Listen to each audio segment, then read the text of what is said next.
Hello, everyone. Welcome to week 5. Oh, let me check real quick. I forgot to turn the lights on. It's looking a bit dark here on my camera. Let's see if I can also put it a little bit closer. Here we go. Welcome, welcome, welcome. How was your weekend? It is a beautiful day today. Maybe even, I think I might be able to open it a little bit more. The sun starts to go down. We have to get used to it getting dark again at a reasonable hour. So it gets a little bit in this window, but I think it will be fine like it now. Okay. So, how have you been?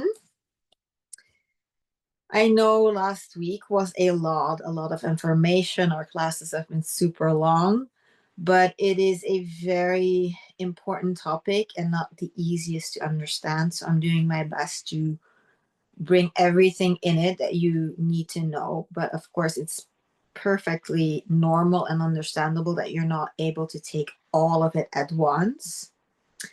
And I am having quite a bit of things come in that I feel like I need to add to teach. Um, but that kind of comes in perfectly as well because from the previous edition, our first class was a combination of week 1 and week 3 before. So basically, I still had an opening and I wasn't quite sure how to fill it in. So all of that information, I already started working on it today, what we'll be going into next week. But this week, I want to shift gears a little bit because I want to give you also more time and space to work on the beliefs and to get your head around that material. And so today I want to return to the body. I have quite a bit of things that I want to explain to you, more theoretical, but I think it will be a lot easier to digest. I think it will be more like, I guess you could say, fun facts to know rather than this whole complicated matter that the belief system is, which is super entangled. And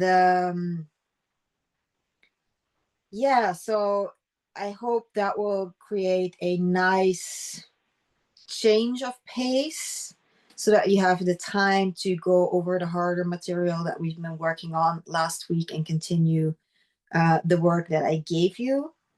And then have this week to really understand something new about our body and our energy system. And have probably some much needed work in that area. Also, because one thing that came up, I even made a special video about it. How we have a hard time differentiating between what we feel and what we believe. This week, this body work will be all about the feeling. So hopefully that also can create a better perspective in that and help you pull those two apart.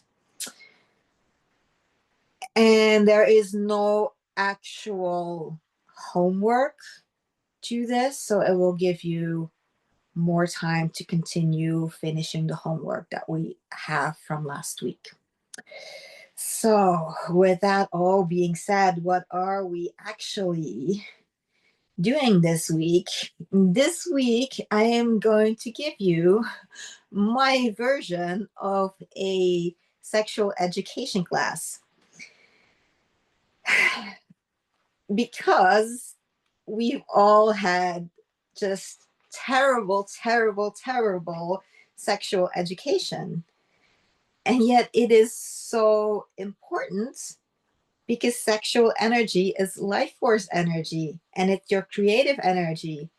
And it's not just for sex. That's why it's called sexual life force creative energy, because it's the energy that creates new life through sex, but it is for everything you want to create in your life. Um, so that's not a small thing. And yet it is something that is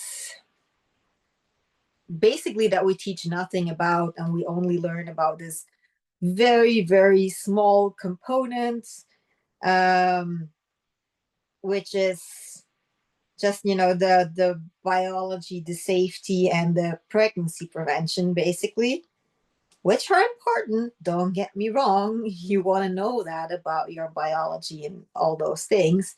But that is just such a fraction of that picture. And none of that talks about the energetic aspect of it. And nobody wants to teach it. Nobody wants to get it. I know, like, it was horrible. It was like the last year of primary school, and it was this evening, and there was this teacher we'd never seen, and we had to go there, and one of your parents had to go with you, and then they were going to explain you the biology. It was horrible. Your parents, if you had parents who did it like properly, because that was the thing, then your parents take you there and basically, then they see what you heard, and so basically there's like, oh, now we don't have to do it anymore. So they also basically only could, if they did, pass on what was taught to them. And so it was limited, to say the least.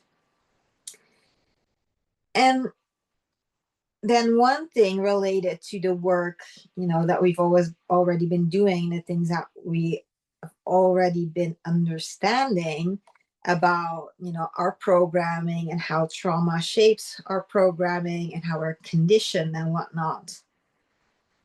Most of our sexuality is also shaped by trauma and programming and conditioning from our disconnected state of being. And if sexual energy is life force energy and we have distortions in there, you can imagine that just means very big problems. And even like the very well-known teachers in the field of healing and consciousness and whatnot, like a person like Etiel Swan, I feel like they are missing this piece. Like, she even literally said, no matter how much trauma healing and integration people do, their sexuality stays distorted. Or at least what she said, in what I've been able to witness, I haven't like been able to change that, no matter how much I've tried to help these people, take them through the healing process and whatnot. It's not budging. They can integrate the trauma and all of those things, but that part that is connected to the sexuality, that part doesn't seem to move. And today I'm going to explain to you why I believe that is, what is actually still missing there, and how we can begin to change that. So, just to be clear, when I talk about distortions within sexuality, I am not in any way talking about sexual orientation. I actually have a personal belief that I base upon things that I studied, universal patterns, sacred geometry, and whatnot, and just the wave of life and everything that we've seen, and how all those things work. And the idea that we are a fragment of the whole, the idea that everything from the universe is within us. And so, if there is this polarity that exists in the universe, from straight to gay, and something that you will hear a lot, that's commonly accepted, I think is the word, where they say like it's another word is it's kind of like a scale, but that's not the word that I'm looking for. Um, that it's more fluid like that and whatnot, you'll hear. And I don't like this whole woke thing or whatever. But what I'm trying to say is that I kind of see it again like this 0 100 or the circle, which comes 360 full close, where it is kind of impossible to be the full extreme, and you'll always be somewhere along that line.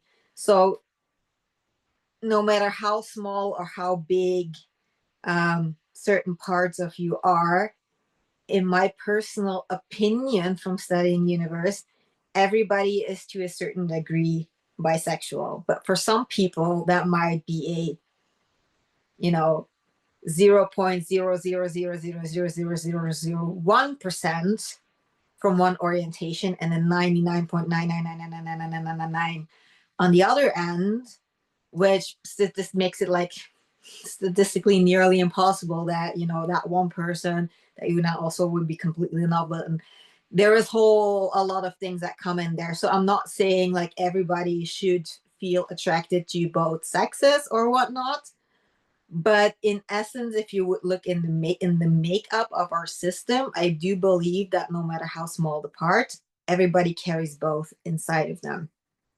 So I don't think that sexual orientation in any way is the distortion in and of itself. What I do believe is that a lot of how these things come into expression and the part that we become conscious of and whatnot, they can often be um, working more like the fragmentation. And if those parts are bigger, then that can become a bit more problematic, because then you start to repress too big parts of you, and that then leads to the same problems that we have with fragmentation in general, right? If it's just this very, very, very small part, usually there's not much to it. And so even though I call this like a sexual education class, I really couldn't care less about what you do with your sex life. That's your choice. So again, like I have absolutely no opinion on somebody's sexual nature or what you like or don't like.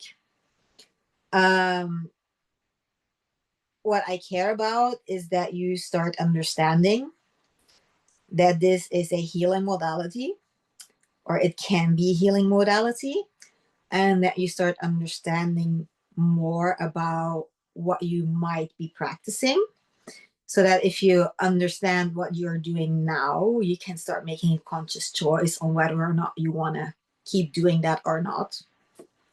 Because there was a point where people believed that smoking was good for you, so maybe you come to a similar conclusion after hearing this, that it might not be good for you in particular ways that you might be going about it. But again, it's not a judgment, it's just for you to have information to make conscious decisions about,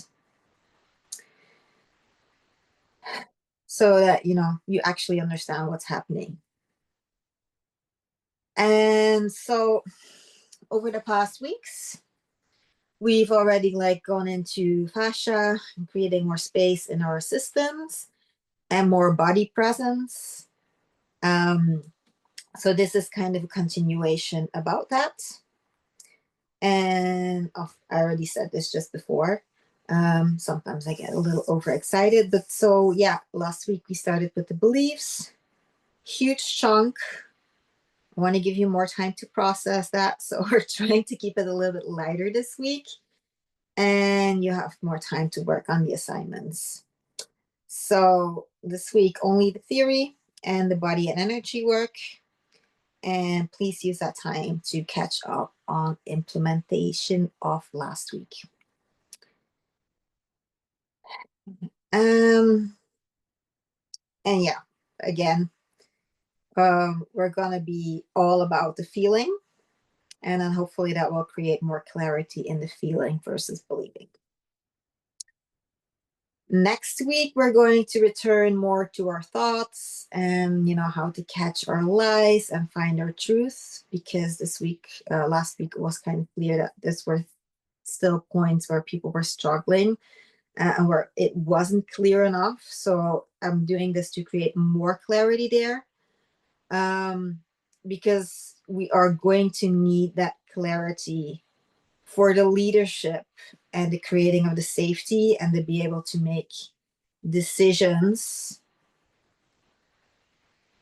that we are going to need to be a safe space to actually start doing the emotional shadow work that will be going into the week after that. So next week is going to be more preparation for that, and this week is going to be more capacity building, creating space for that, preparing ourselves as well. So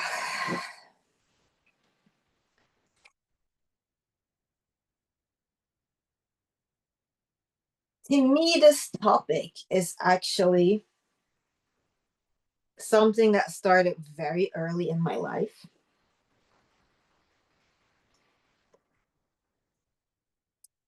And maybe you could call it the absolute first step on my spiritual journey or something like that. Because as a child who grew up in Belgium, Flemish part,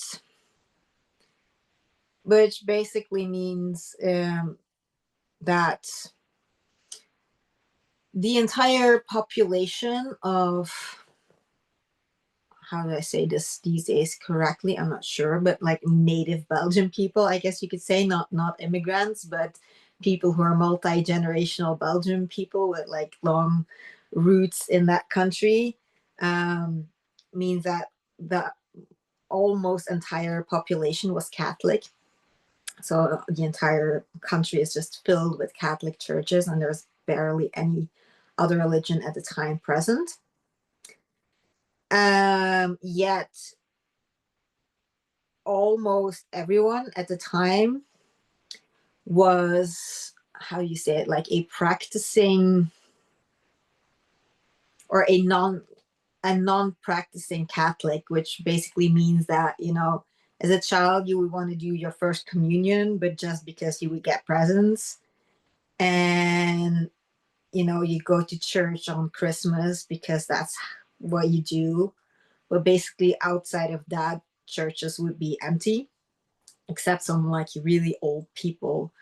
Um, but there was like really no more culture of people actually really going to church or really believing. It was more like this facade of like just Christmas and whatnot. Except for, I guess you could say, me or my family, because my mom, she was still pretty invested.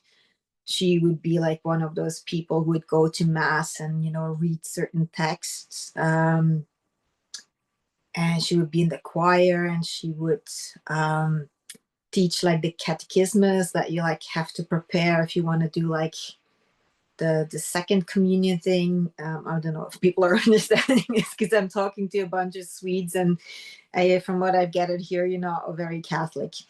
But yeah, so I kind of grew up with a mom who was still very active in there, and she would drag me along a lot of the time. And actually, except for the getting up a little bit earlier, I really didn't mind. I really liked it, especially when I was really young, because like I could feel energies in the church. I had no idea what that was about at the time. Now I know that's just with like spaces on places on the earth where stronger energy, and they would build churches on them to basically harvest that energy, so you can feel that energy, and it has nothing to do with the church itself. It has to do with the earth. But I didn't know that at the time, so I could go in there and like feel this connection and feel this energy. And it was kind of wow. And I kind of liked the role of the priest who was like teaching people and explaining people. And I was like, whoa, actually, I want to be a priest. And then they told me you can't because you're a girl. And I was like, what? No. But still, at that point I was really, really young, and I wasn't as rebellious yet. So I was kind of like accepting it. I didn't want to be a nun, absolutely not. That just seemed like silly because they were not doing anything. They were just like sitting there and praying, and it was like not teaching or whatever.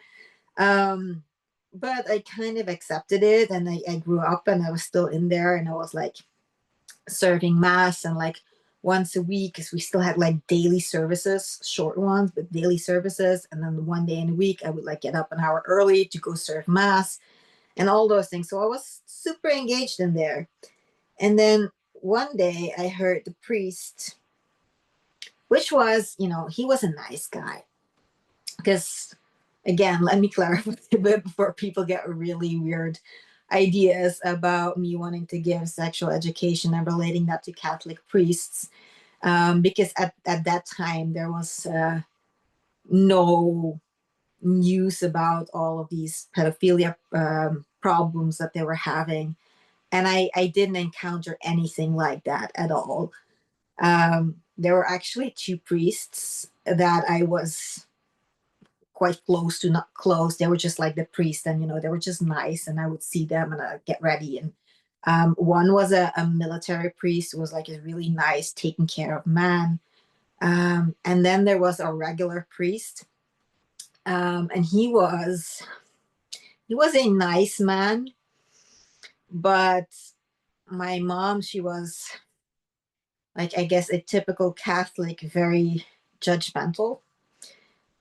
And so she would constantly be judging this man, um, because of his appearance, which wasn't the best taken care of. So he was kind of like this, small, big guy, who had very greasy hair, who, like most days you could find him in the fry shop, or in the cafe drinking beer, or at the football match. So he was really like this folksy guy who just, enjoyed very Flemish main traditions, you could say. And so he wasn't like, an attractive man or somebody who's like taking good care of himself and his health.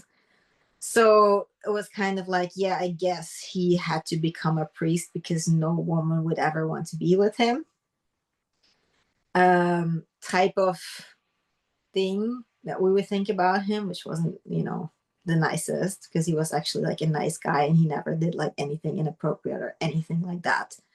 But then still to hear that man who couldn't get a woman to touch him probably call Mary Magdalene, who was um, Jesus's chosen female companion, Jesus, who this entire church is built upon and around, because he was the Son of God and he basically knew everything and had all the answers, and everything um, is centered around him. So he chose this woman, and he thought apparently so much of this woman to see him like as his companion or whatnot. And then yet this man here, who is this low level priest, is calling this woman that Jesus chose a whore. So that just made something in my mind short circuit, I guess you could say. Because it was, there were several things, that it started with like, you're not allowed to be a priest. Then there was like a lot of things in the teachings. So I'm like, but that doesn't make sense. Why would you say that? Like, what's going on? And I was starting to get this picture of the church as a controlling institution, where my mom would always say like, you can't throw out the baby with the bathwater. So yeah, we understand that the church is not doing what it preaches a lot of the time, but it doesn't mean that what it's teaching is all wrong. And so I had that understanding, but then that thing just made something inside of me go like, what the hell? Like, this is the absolute height of absurdity. The man that we revere here, called Jesus Christ, chose a woman, and you low level priest are calling her what? And something just went like, and so I was like, what is it? Because there was like, I said, like this, the no sex before marriage, and then they won't marry you again if you've already been married. And there's this whole thing where they're trying to control who you can have sex with and when, and it's just to make children. And then now you call it. It was just this whole thing. So there was this puzzles that started going like, what is this obsession of the church with sex and excluding women and like making them look bad? And there was this thing that says, well, if you've built this entire system to work so hard on repressing that and keeping them out and making them wrong and all of those things, then you must be hiding something very important, something that you really don't want people to know. And I'm going to figure out whatever that secret is. So that's basically what I'm teaching today, because I I believe I figured it out. But let's start at the beginning, shall we?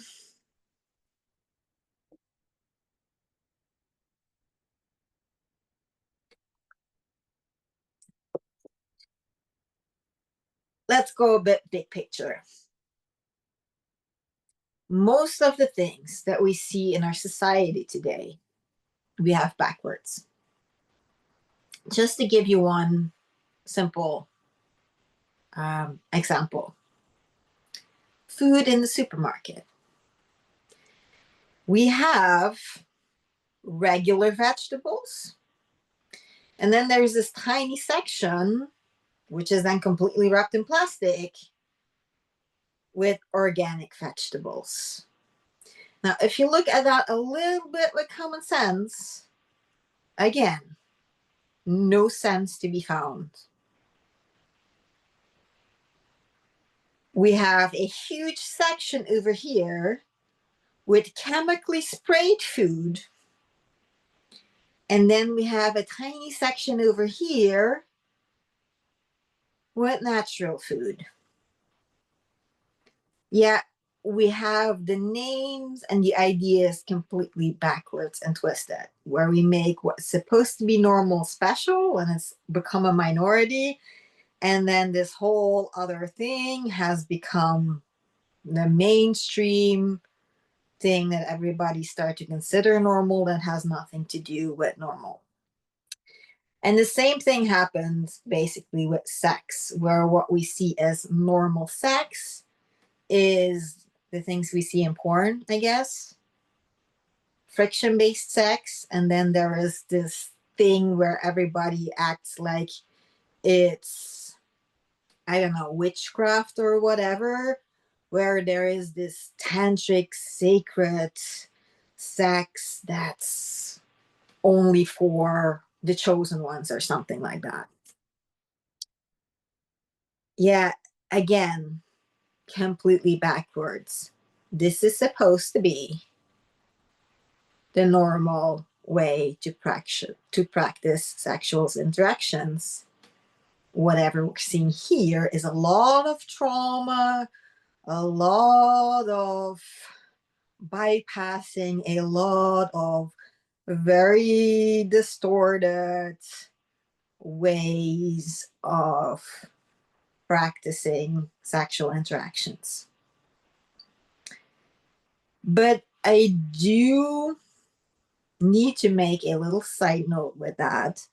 Even though I do not consider what we are talking or calling the tantric or sacred sexual stuff, even though I think it is for everyone and it's not that special, it is something that we have to develop the capacity for. And everybody has a capacity to develop the capacity.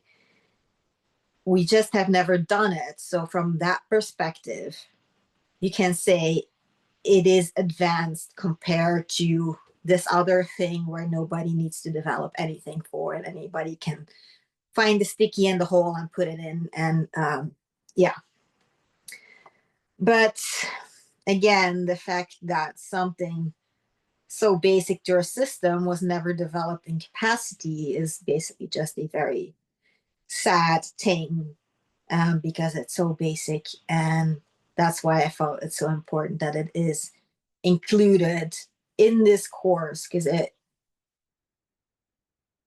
I hope that everybody gets, their thing out of this course that they need to be able to be a better parent to themselves.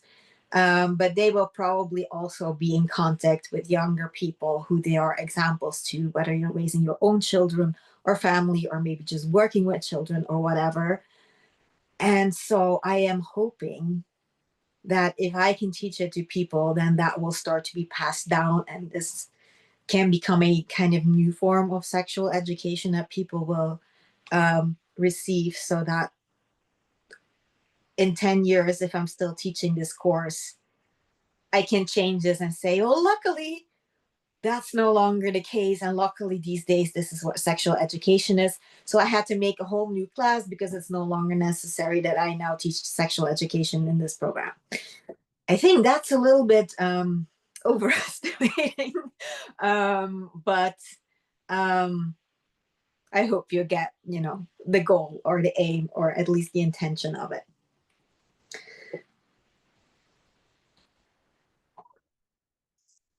So let's start understanding then what's actually happening. Most people these days practice sex through friction, which means that there is, physical parts that are being put together, whether we're talking hands or mouth or genitals, and we put them together and we put friction on them, physical stimulation without energy, just physical friction. And that stimulation gives a reaction. But that is not, I guess, the healthy way of doing it. What should be happening, instead of physical friction, we should be practicing the circulation of energy. The problem is, if energy circulates, emotions get stirred. So we have this thing in our body, in our system, emotions. I don't know if I mentioned it. I probably must have mentioned it, but the emotional classes are still coming. This is basically one part of it. Emotion is energy in motion. So the system through which our energy moves in our system, it's not like there is pipelines for emotional energy and then pipelines for sexual energy and pipelines for other energy. It's just one big tube where everything passes through, basically. And so when energy starts moving, it starts moving everything. So that means that sex should be a feeling practice. That's why I said, like, what we're going to be learning today is going to be all about feeling. And the problem is, most of us use sex not to feel, or we use it as a drug to feel good for a minute, for however long it takes, and numb out all of these other feelings that we don't want to feel. And it has this extra bonus that most other drugs don't even do, because then it discharges some of that energy at the end of it, so that that energy does not get too strong and starts pushing on that other part of the system where the energy then, tries to go to when it starts to try to circulate. And the male orgasm is actually the perfect point to start understanding that. Our life force energy is generated in our root chakra, and physical manifestation, there's always glands connected to the chakras, the glands connected to the root chakra, or our genitals. So they are the place where our life force energy is generated. And the thing is, in general, I'm generalizing, please nobody take offense, men have more emotional suppression than women. And suppression, it's like a closed hatch. You can't choose to only feel the good without the bad. We have to feel either everything when it's open and it's flowing through and you're going to feel everything, or you're going to close it and it's going to suppress everything. Even though that's also not really possible, but for a while, as you can maintain it, it seems like it can. And then again, the only other alternative when you're like in this is to use some kind of drug or a different type of addiction to chemically induce good feelings and numb out the bad temporarily. So that's then what we start doing when we're living in this suppression, because we do need to feel something, and it's just this whole spiral, like negative spiral that we're in, basically. So this is how most people practice sex, as, to put it extreme, kind of as a drug, with this double effect of making you feel good and numbing out the bad feelings and discharging some of that life force energy so it doesn't start pushing, because I just said, it's generated down there and it starts building up and is being generated, so it becomes more and more and more, so it starts pushing from down there to start opening that hatch, and that becomes uncomfortable, because then these feelings we don't want to feel start popping through this crack, and we don't want that. So then we feel like I need to have sex, so then some of that energy gets to be thrown away, so then there's not so much pressure from down there pushing it open again, right? And that is practiced to friction sex, which is very rough on the genitals, to the point of even abusive. If you want to develop a different relationship with your body, and you might want to develop a different relationship with your genitals, and not be so rough with them, because it is, if you were to put it in different contexts, often quite abusive. That friction sex is also a chemical reaction that you create. So it is based on that drug effect. And then there is some of that energetic discharge, and that then leaves us completely checked out, a bit dissociated, kind of disappearing, falling asleep, whatnot, where I finally oh, I've had this pressure taking off. That when we speak about practicing sex through energetic circulation, we're really talking about a healing modality. And it works through all of these emotional layers. It stirs everything inside of you.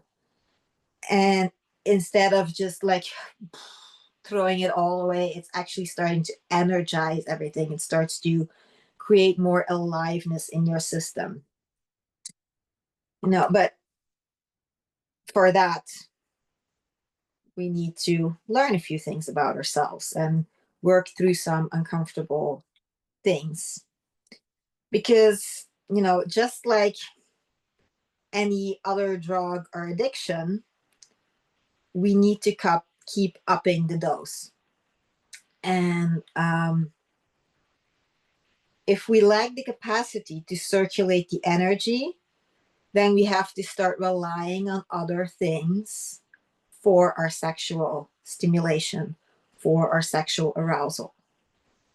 Things from other systems that weren't really designed for them, which then lead to dependency. And that become visual stimulation, whether it's external or internal. So it can be porn or it can be fantasy. It can go into more extreme kinks, whatnot. But I'm just going to take porn because it's the easiest example to talk about. Is the clearest example, I guess. Because porn is really drug like stimulation. It is literally like putting things in your brain, triggering chemicals in your brain through that visual stimulation. And you build tolerance for that. And you need stronger, more extreme. And each level, after a while, will start to satiate. It's like, when you haven't never drunk something and you drink one beer, you're completely drunk. If you go drinking out a lot, you can drink 5 beers and barely feel anything. It's the same thing. You build up that tolerance. And that again reinforces that disconnection. Now, not everybody who ever watches porn is a addict. I know that. And I'm not even judging you for watching porn. I only want you to be conscious about it. It's like if you every once in a while want to drink a glass of wine or other alcohol of your choice or whatnot, it does not mean you have an alcohol addiction. It does not mean you're doing any problematic behavior or any damage to yourself. But you have to be honest. If you need wine every day to unwind from your day or your job, it doesn't even necessarily mean you're addicted, but you're definitely using it to cope with something. And that means there is a deeper issue that needs attending. And it cannot be a long-term solution. Like, let's say you have, I don't know, you're an accountant and it's tax season. Those last 2 weeks before the taxes need to be in, that might be extra stressful. So if you're like, after those long days for 2 weeks, you're like, I need my glass of wine. And that's my coping mechanisms for these last 2 weeks because that's just insanity. Fine, because then you know that you have this very limited time where there is an extra stressor and our systems are made to cope with stressors temporarily. But then like it's for these 2 weeks, and then I'm just making it a little bit more comfortable for me. So that's one thing. If you're just like doing this for half a year because there is just too much stress on your job, and that's the only way that you can cope with that stress on your job for half a year, like coping mechanisms are not meant to last for that long. They are meant to be more short term. And then you really have to start looking at what is the deeper issue here and how am I going to fix that? Like, I need to get that stress level on my job down, and this coping mechanism that I'm using, it's like no longer valid to use as a coping mechanism. And so, because if you don't, then you keep up, then that coping mechanism will turn into an addiction, right? And so, just like any other addiction, porn can be like very destructive on a person's life and on a person's brain because it will alter the chemical components, like what's the word? How things are put together in your brain, literally. Um, but again, any addiction that we have is actually only a symptom of a deeper problem. And it's this lack of being able to move our energy, of feeling, of handling, having all of these emotions run through our bodies, that so many distortions actually happen on that sexual level, because these systems are so closely related. They go through the same pipeline. And just like a feeling and a belief can get smushed together in a trauma situation because the feeling is intense, and then we try to make sense of it because we can't handle it, and then they kind of get, smushed together. When we don't know how to feel and feelings get intense and they kind of get mixed up and we're feeling these emotions, but it's also triggering this sexual energy system in our body, these things also get mixed up.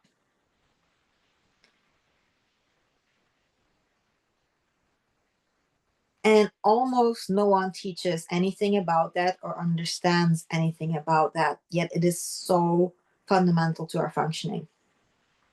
And again, I'm not here to tell you what to do with your sex life. I'm only trying to help people live more consciously and understand, the reality of who they are and how they function better.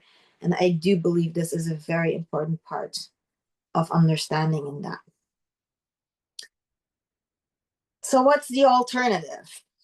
The alternative is that arousal should come from the energy circulating in your body. It shouldn't be about a performance. It should be about presence. It should not be about getting somewhere to some kind of a result at the end of it. It should be about being with what is. It's about this act of intimacy with yourself or with someone else through your breath, through presence, through movement, through energy. And by being present with it and letting it move through you, you let it move whatever needs to be moved so that it's no longer stuck in you, and clearing out what can be clear out. And that process heals you as it goes.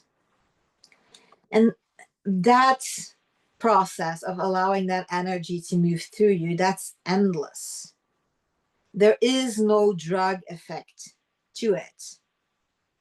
Yet it's a high that no drug will ever be able to give you once you get to a level where it can move quite freely. Of course, that's, a bit of work in the beginning. That's why in the beginning, it will feel more like shamanic healing medicine, in a lot of ways, where it's not yet this high, but more of like, or maybe you feel a bit high, but you're also puking your guts out, like in ayahuasca, where it kind of brings all the shit and all the feelings that you don't want to feel, up to the surface. But if you're willing to go through that, you really become untouchable for the control of the systems, because they work on fear, and especially the fear of feelings that we don't want to feel. They basically bank on you not wanting to feel that stuff.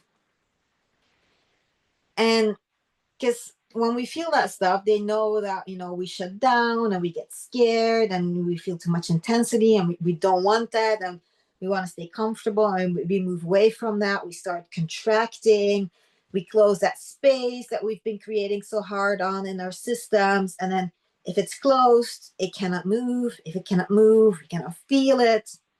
And again, this is not esoteric. This is physical. I might have explained it already before in the challenge, maybe, but it's like, it's literally how the physical system in your body works. If it can't move, then you cannot feel it, because what we feel comes through the things like moving. The movement is what stimulates it, basically. And if you've ever had a problem with your back and you went to like the traditional therapy of the back school, what they will like teach you is they will try to train as much muscle around the area that hurts you, and hoping that basically that muscle will create a capsule around the area that hurts that's so strong that there is no longer any movement possible in that region.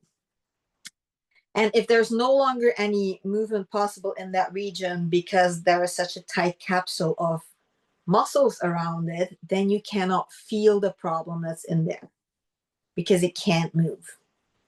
Now, that only works for 50% of people, and even for the 50% of people for whom it works, then they probably will develop later on different problems along other parts of the spine or other joints or limbs, because the body is not meant to have certain parts that don't move, because the entire thing is supposed to be all harmonic. That's what we've been learning in the fascia. But it's just to demonstrate literally that's like entire therapies are based upon the fact that if it can't move, you can't feel it. So that's what constantly is happening in our system. So we really have to become fearless in our feeling. This energy, this life force, it's really strong. It can feel really intense. It can feel a lot. It can be overwhelming. A lot of these feelings are not fun to feel, but we can practice to learn to allow that to move through us. And just like any training, it's capacity. At first, when you start training weights and you have to lift 20 kilos, it's heavy. It gives you muscle aches. But when you up it and up it and up it, and then you get to like, now I can lift 50. If you pick up a 20-kilo weight, you go like, whoo, this is like a feather. Like you don't even feel it anymore. And so that's why if we can use this practice of allowing this powerful energy to move through us, and these things that used to feel so scary and so intense, they don't feel so impressive after a while anymore. They're just like, oh yeah, there is sadness, there is grief, let me check in. They don't have that same grip on you anymore. Now, I've created my own modality around it where I combine this work with the fascia, which I call tantric reconnective body and energy work. But um, I I chose that name because tantra is something that people have become very interested in. So it's a good way to reach people, but it's also very confusing because nobody really knows what it means anymore. And when something's popular, there's a lot of abuse on people who are using it in ways that are not so ethical. And so it's kind of this, love hate thing. Now, for me, Tantra is just all methods that work with life force energy. And then there's a lot of discussion in what belongs in there and what not belongs in there. But the thing I don't really like is the fact that it has religious roots, and with the religious roots always come a lot of dogmas, and I really don't like that. I care about what actually works. That's why I made my own method out of it, basically. And what actually works is building that capacity to allow that healing energy to circulate through your body. And I guess the best way for me to to like explain these things is um again the men and their orgasms.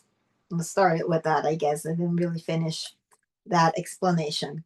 But the thing is, an ejaculation and an orgasm is not the same thing.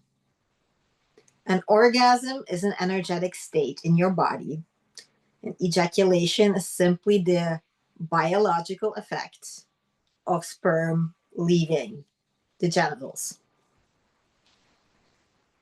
Now, because we don't have the capacity to circulate energy, and we still stimulate that, even if it's through friction, that will still start generating some of that energy. Otherwise, we would like not feel anything, but it will just start generating some of that energy.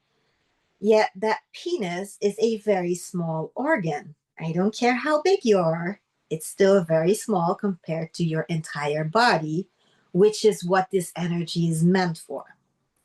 So, very easily, very quickly, that stimulation and that bit of energy that gets built up in there becomes too much. It doesn't have any space to move up. We especially don't want that. So the only way it can go is out. And then because it's through that process of friction and overstimulation and really physical, the only way for it to do that is to use that ejaculation to do so. Now, in the spiritual dogma of Tantra, there is this thing of men should not ejaculate because they will lose their energy. And that becomes one of these things where, yes, of course, that is true. There is a certain amount of energy that goes into the production of the semen. There is a certain energy that is discharged when that happens. But then again, when a man is frustrated for 10 minutes about the fact that he's not allowed to do so, he will lose more energy. So it's one of those dogmas again, where I'm not a big fan, and you have to understand what's actually behind it. But then again, these things are also completely flipped around and manipulated, because then when I'm as a therapist, I'm trying to help work people with this energy, I do not provide ejaculations, because when I'm working, you come to me and you might be frustrated, but you come to work through that frustration and to actually learn about how to bring that energy in your body, how to open up that system, how to start moving it and letting it come out and circulate it in your body. And it's like,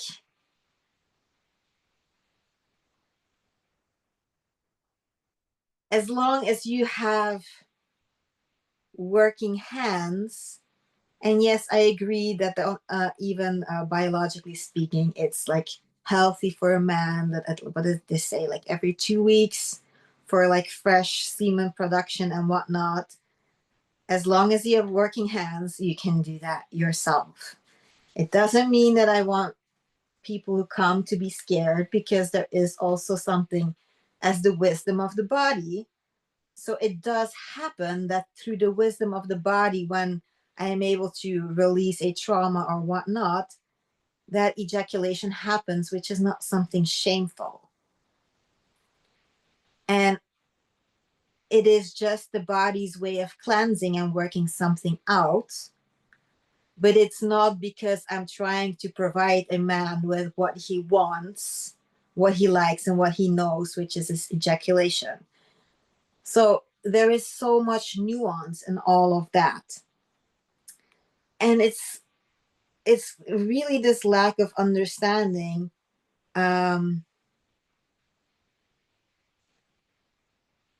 Again, another good example is, then a lot of people come, they struggle with premature ejaculation, and they come with this expectation that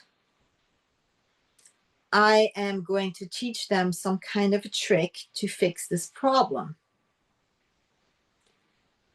And so I always explain, like, well,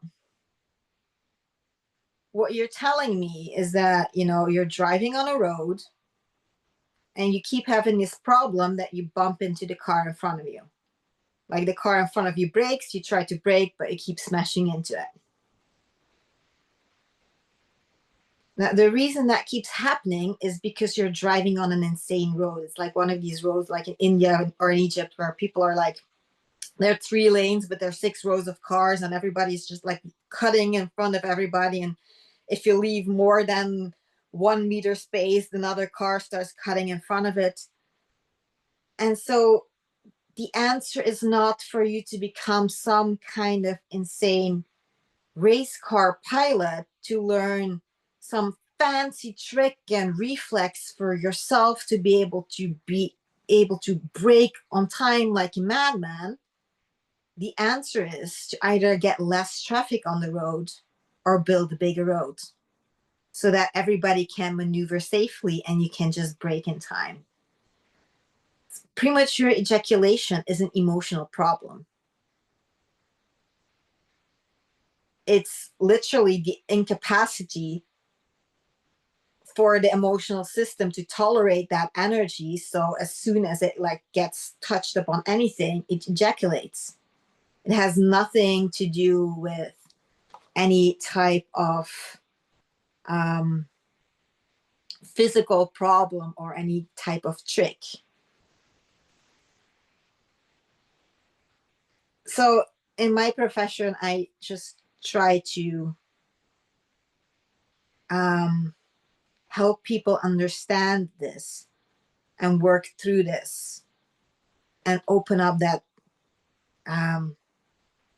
part of their system and guide them through working through that, not provide the things they want or they think they need, where then they will try to convince me that having an ejaculation or whatever is something that they need when you have two working hands.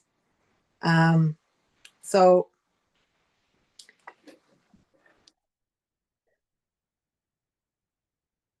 um, mm, yeah.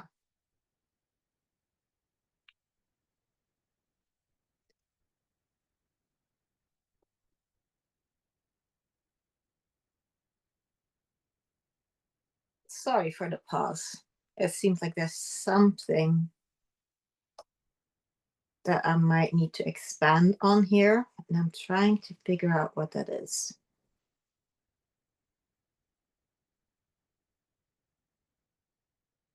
Ah, yes. Yes, okay. Sorry, I forget. So, what you come and do with me is one thing to learn. Then the whole point is that you take it and then start implementing it into your life. So, if you then have a partner or you want to be in contact with yourself, how you then go about it, that's all up to you. The whole point is if you have that capacity within yourself, it becomes a choice. For the man, do I want to ejaculate? Do I feel like more retaining my energy? And it stops being this black and white picture altogether. Because if you have a type of sexual interaction where there is a lot of energy circulation happening, and in the end you ejaculate, it will not be the same empty, drained feeling where all of that energy has completely been thrown away because so much of that energy is already circulating in your body. So it's not just this, either I have an ejaculation and I throw away all of my energy, or I have no ejaculation and I keep my energy. It becomes everything there in between, and I develop this potential within myself where I can actually just choose what feels right for me today.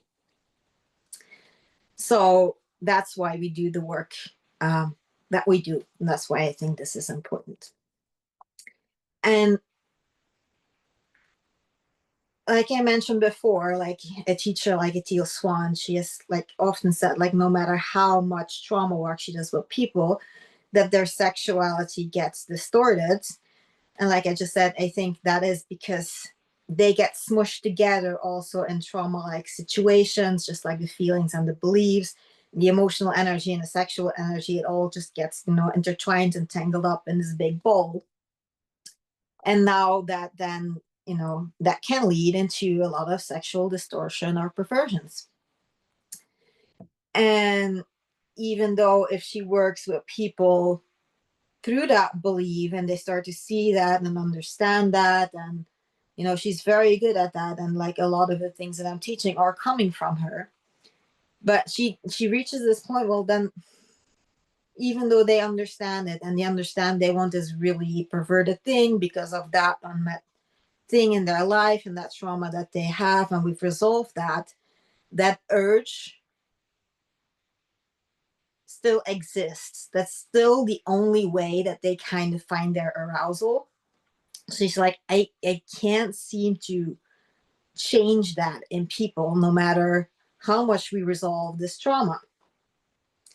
And I believe this is the missing piece in that, because even if your trauma roots are healed, if you don't have this capacity, then the only way for you to experience your sexuality is through this very limited capacity, which only allows for the kind of sex, that society promotes, that we've constantly been talking about, the friction, the mutual masturbation for the release of our discomfort. And using that old imprint, using that same pattern, that same energy keeps repeating, because there simply just isn't another pathway to use. And you cannot override an imprinting with another imprinting on top of it, like from the outside on top of it, that probably in many ways is just as dysfunctional as the first one. This new imprint, first of all, it would always lay on top of the old one, so it can never get past the old one, because the old one is the deepest it can possibly go. But imprinting can be overwritten, or maybe undone is a better word, in my belief, through embodiment from the inside out. It's like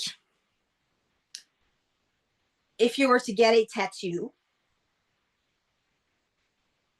a permanent tattoo, and they say like, I don't like this tattoo anymore, I'm gonna try to draw something else over it. That original tattoo would still be under it. It's not the best example, and I'm actually just making this up as we go. But this work would be like pushing the ink back out through the skin. It's like it will like push itself. It starts like this internal process that would start to like push the ink out through the pores of the skin. So that way you would start with a clean slate. And like again, I had this tattoo example on here. I had like this thing earlier where it's like it would be like, things from the inside out, it would like push it out of your skin. And I know we have tattoo removals these days and whatnot. But just to have some kind of visualization of what I'm talking about. And if you've developed this whole new capacity inside yourself, and you start experiencing this whole other level of yourself, and you start processing all of these things out, and it's this whole new level of healing on the body level, on an energetic level, and you allow that healing to move through you, I believe it really can push that imprinting out from the inside out. And once you start experiencing that, and the capacity that that has, and what kind of feelings and satisfaction you get out of that, you will very quickly lose interest in the other things, and it will stop making sense to you. Because it is in no way, I guess it's like the blessing in disguise, because we're constantly on this limited system. This large capacity that we have available to us is basically unaffected by these imprints. So whatever we start experiencing, once we start opening up that big system inside of ourselves, it's not affected yet by that limiting systems imprinting. And then, it's what's a good example? Like, who wants to go to the, you know, little playground on the corner of the village when you can go to Disneyland, basically? So it starts losing its appeal. And it's this thing again, like, they did tests with addictions with rats, right? And when they put rats in small cages by themselves and they give them two types of water, one is drugged and one is just water, the rats will only drink drug water and become drug addicts. If they then take those addicted rats and put them all together in a big cage with all toys and fun things, and they still give them two kinds of water, drug water and regular water. And remember, these rats are already drug addicts. They will clean themselves up. They will not drink from the drug water anymore. They will revert to regular water. Why are they drinking the drug water in the first place? Because they're isolated, because they're lacking the connection, because they feel shitty by themselves in that sad cage where there's nothing to do. So they have nothing better to do than drug themselves, which is the only thing that will make them feel better. It doesn't make them feel the way they actually want to feel, but it makes them feel better than they actually are feeling right now. That if you were to actually feel what you actually wanted to be feeling, because that's actually all what we're trying to do, is we're trying to start feeling that thing that we would actually feel when our system is actually open and we have all that capacity inside ourselves, and we could actually experience all of those things, and we would be able to experience that level of connection.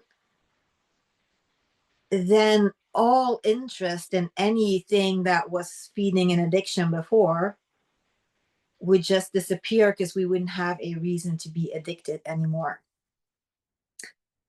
And that is what makes you sovereign. That is what makes you unmanipulable.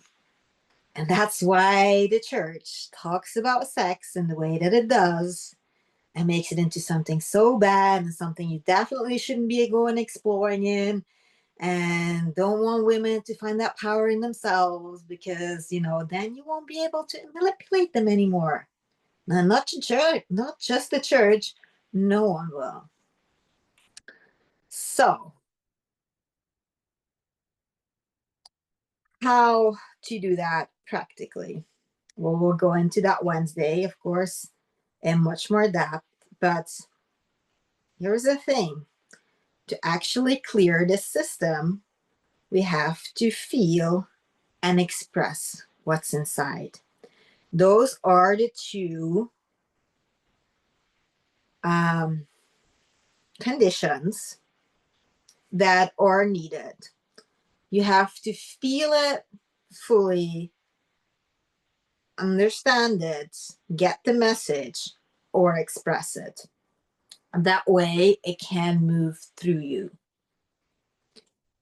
And all of those other shadow work processes that we're going to talk about and learn about in later weeks,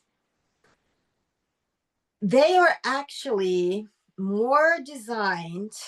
Well, they're also designed for us to really get into these feelings, but they connect these feelings with our mind.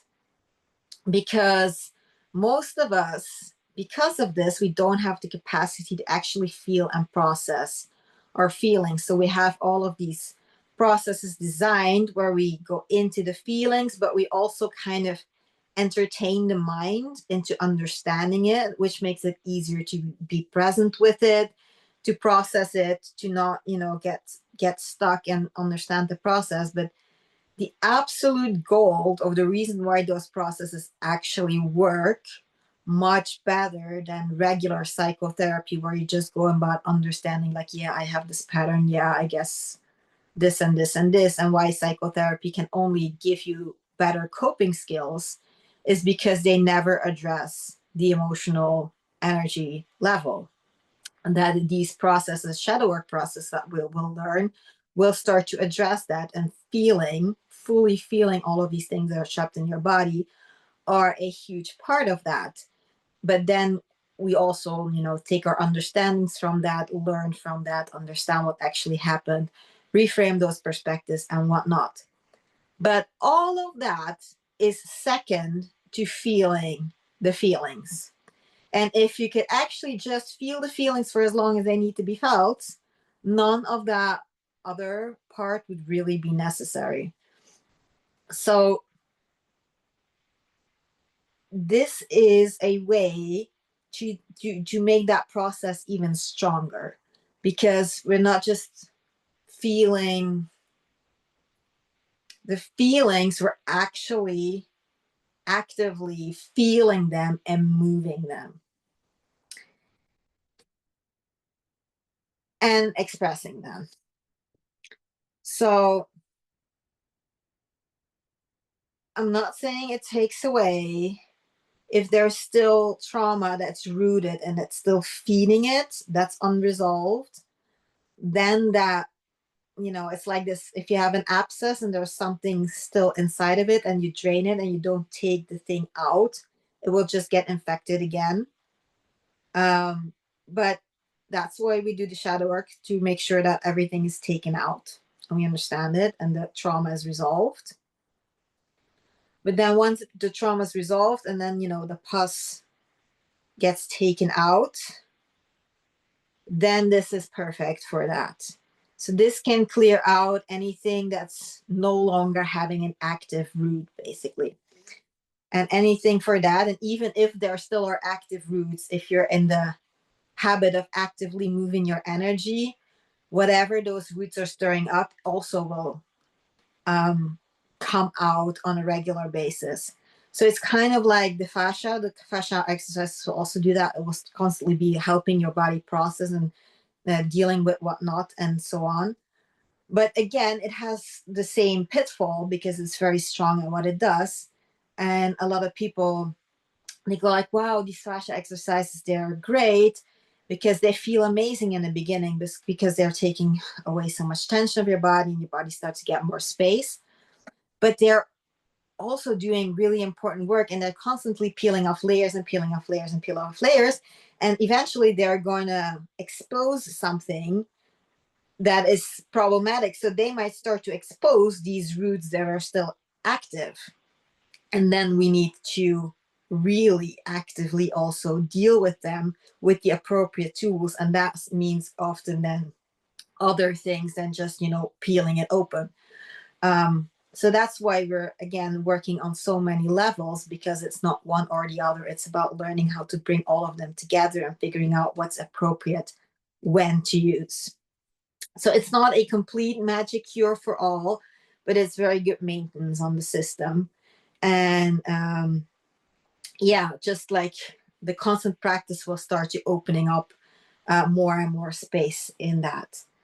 So when we are willing to actually start to feel again, and we are willing to really open that hatch, no longer be in this selectively trying to repress these things and fully open it, uh, getting on board with feeling all of our uncomfortable feelings that are going to come also through that same pipeline, and we're prepared to do that. That is the real work. And then the technical part, how to use your breath for that, how to use your sound for that, how to use your body for that, that we will actually learn on Wednesday. Because what we're then going to do is like activate that sexual energy, that movement of life force energy through your body, the Kundalini energy that moves up to the spine, feeding every chakra. It spirals across your spine. That's why I like to combine it with the fascia, where we really go into the movement of the spine, so that we don't get any of these, Kundalini activations who need to burn through, because that's like quite a common thing where people have like this all of a sudden Kundalini activation, and it really hurts, or like it can't have like, I don't want to scare anybody. We're not going to do that. This is a very gentle process of going into it, and you have full control over it. Nothing that you are not like allowing to happen is going to happen. But there is talk of spontaneous Kundalini activations that are very painful, and they kind of feel like they're burning through the spine because the system isn't adapted to handling that energy. And I guess then the last thing, theoretical, that we haven't really touched upon is that men and women, because I'm sorry, women, that I've talked so much about the man's perspective on this. It's just that they are better extreme examples to explain these things. And that for us women, it's a little bit more subtle because it kind of works a bit different for us. Because men and women have different energetic poles. It's like batteries. You have a plus pole and a min and like a minus pole. And for women, that positive pole is in their chest, and for men, it's in their genitalia. So that's why if a man and a woman come together, it's kind of like the batteries in your device, where one is positive pole up and negative pole down. And then you put the other one, negative pole up and positive pole down. And when you put that in like that, the energy circulates. Then you have power circulating, energy moving. And it's the same when a man and a woman come together, where the man puts his positive pole on the negative pole of the woman, circulates up the energy, the positive pole comes on the negative pole of the man, and that's how energy circulates between a man and a woman. Now, again, I am not necessarily a person who teaches well, not even that necessarily. I'm not a person who teaches about people's sex life. I'm just teaching about the energetics behind it. So if you're somebody who's interested in same sex, I do not really have the answers for you when it comes to that. But again, try not to take it too literally as well, even though it is. And I'm not saying you cannot have meaningful experiences with same sex people, or you can circulate energy in that way. I'm just not the expert on how to do that. And if that's something that really bothers you, if there's somebody here who feels they really need that, I don't know. I can help you. I guess maybe I can help you find an expert on that or something. That's just not me. But right now, I'm just trying to help you understand your own body as a man or as a woman, and kind of like the basics of how the man and the woman would come together in that way.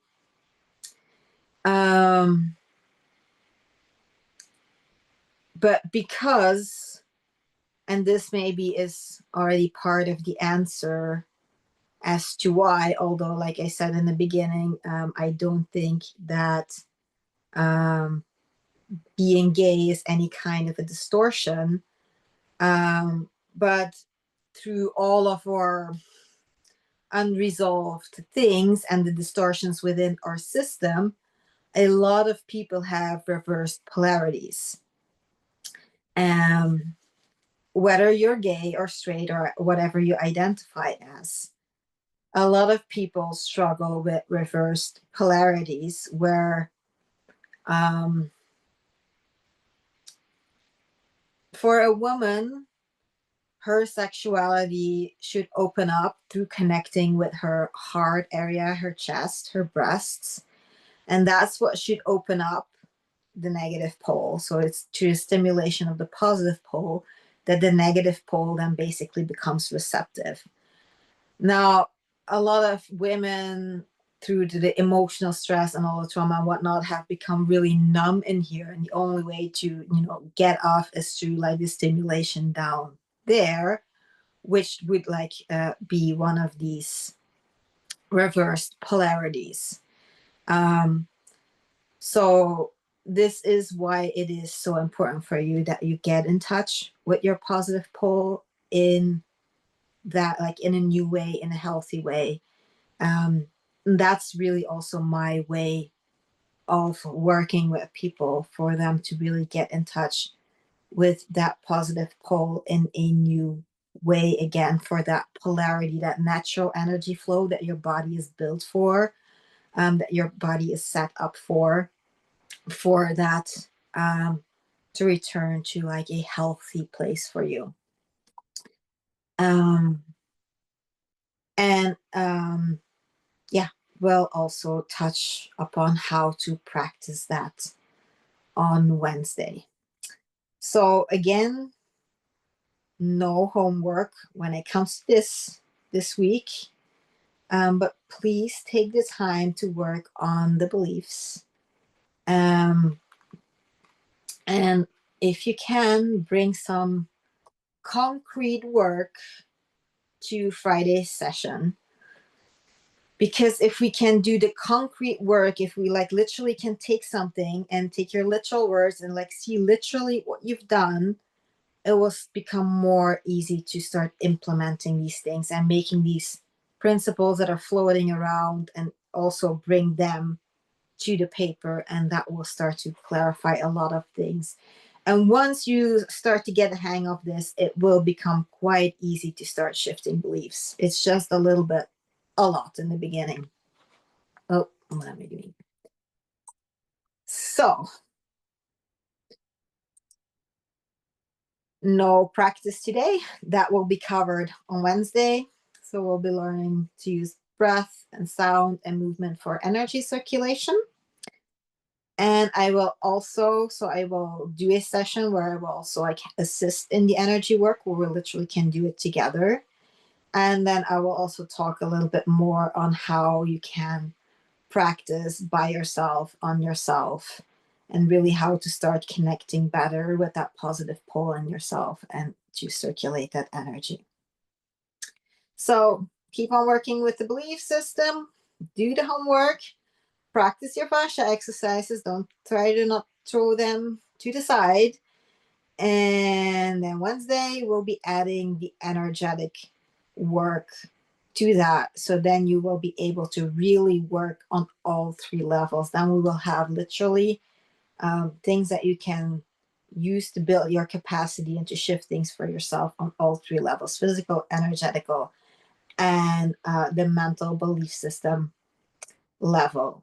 Like I said, because it's really important, because if you only do one or work on one level, you will sooner or later run into a wall that stops feeling good. Because a lot of people are like, yeah, well, at least I'm doing something. And yes, I applaud anything that you can do, but it tends to trap people up again, especially like with the fascia, because, like I said, it feels good. So people like it. And then all of a sudden it stops feeling good. And people are like, oh, finally found this thing that was helping. And now it stopped helping. No, it didn't stop helping. It just revealed something that needs something else. Another approach need to be addressed at another level. That is just not as comfortable. And then once that's out of the way, you can go deeper and deeper again and go to other layers. And then the fascia will become effective again. But it's all of these things that have to start working together, and we really have to learn like, what do we need to use when. And so it's important that we really learn to develop all of them. And again, I know it's a lot. I know not everybody has the time to do everything, but I do hope that over time you will grow into being able to practice on all the levels. So again, also don't beat yourself up if you don't have the time or the capacity or whatnot, to not do all of them at the same time. Like I've been telling people, I'm just trying to create something that's really complete, that you can keep coming back over and over and over again, and every time pick up something new, and hopefully every time add something to your practices, and hopefully the other practices you've been doing are so integrated in your day that you're not like even really thinking about them. That working on your beliefs is just something that you do 10 minutes in the morning and there's no questions asked, and just really all energy and checking them off. And doing a fascia exercise is like a habit, like you've completely integrated, you're not really thinking about it anymore. Like, oh, I also have to do that, and also like, because in the beginning it's a lot, it's a hassle. So hopefully, like, once you can keep building up on that, and then bring more into it, every time you come back to it. Yeah, that's the end of the road for me today. It's been quite long, but again, I hope this is not so complicated material. Maybe I'm overestimating that because it's something that I spend so much time working on. But I think it's less complicated than the belief system. It's more just like a little bit of an understanding, and I went quite extensively on everything, but I don't think it's very difficult material, not so complicated. All right, so then I think I wish you a lovely rest of the evening. And then I will see you Wednesday when we are going to run some of that energy through our body. All right, everyone. See you then.